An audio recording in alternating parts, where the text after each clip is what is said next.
UFC 251, Fight Island. Let's talk about it. So, Kamara Huisman versus Jorge Masvidal. Great fight. To me, went as I thought it would, with Kamara, putting a wrestling grind on Jorge and using his size and strength as his advantage. He wasn't going to compete with him with striking, and it wasn't going to be a good strategy to do so because, Jorge is a tricky guy. He's been around the block. He knows he's a well-rounded fighter. So even on the ground, he's tough. But I think the wrestling credentials goes to Huisman. So you gotta tip your hat to Huisman for pulling out the game plan, sticking to it, and putting that wrestling grind on him, man. I mean, that's how you're gonna beat Masvidal. You gotta use your strength, size, and just grind him out. And you're gonna hear a lot of people complain about his style, but he's always fought that way, and you can't fault the guy for fighting his strategy and winning. There's nothing wrong with that. He's 12-0 in the UFC, and he's won that way. And he shows signs of, some decent striking. He uses it to get to his wrestling. How can you fault the guy? So if you're someone out there complaining about his fight style, you really need to understand the sport and what strategy comes into play when you're fighting. You can't just try to meet another guy in his style and, try to beat him at his own game. No, the game is about strategy. It's about making somebody, breaking their will and using your best skills and talent and strategy to do the job. So, job well done. Masvidal came to fight. He was game, just like his name said. I think, his stock might be down a little bit because he lost, but it was a short notice fight. For him, it was kind of a no-lose situation. If you win big. You got a big contract, you win the belt. Nothing really to complain about there if you won.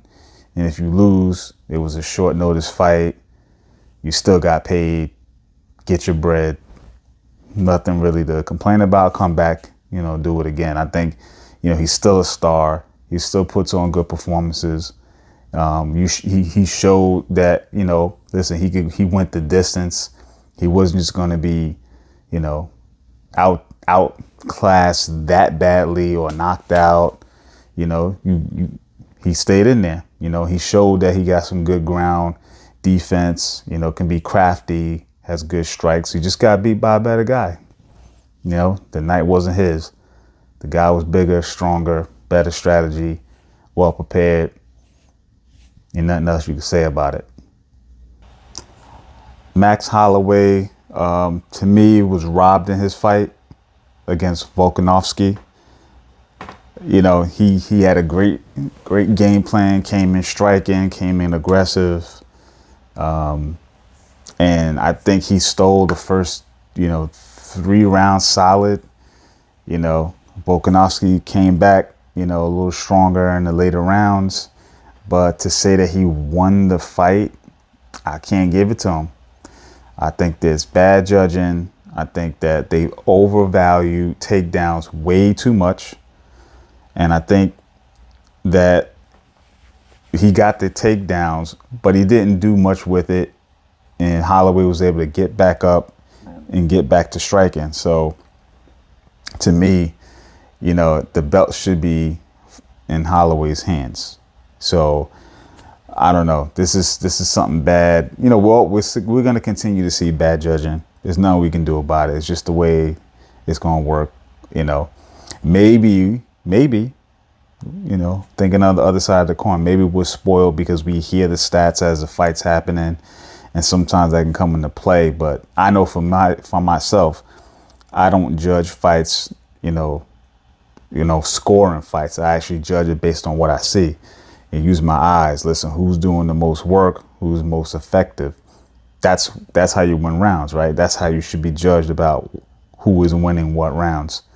And to me, I think that Holloway was pulling away with it the entire night. So I don't know. He kept them at distance. You know, he made it hard for Volkanovski to close the distance and really get anything off. He outstruck him. So I don't see how he wins. I don't see how Volkanovski wins the fight in the first place. So I don't know. Tough one for Holloway. But at the end of the day, I always say, you know, belts aside, you win or lose by your performances. And he performed. So to me, he didn't lose. You know, at the end of the day, he's still going to be in the mix at his weight class. And you can't deny the fact that the guy still got it, right? He fought this, which was interesting, is that he fought this training camp.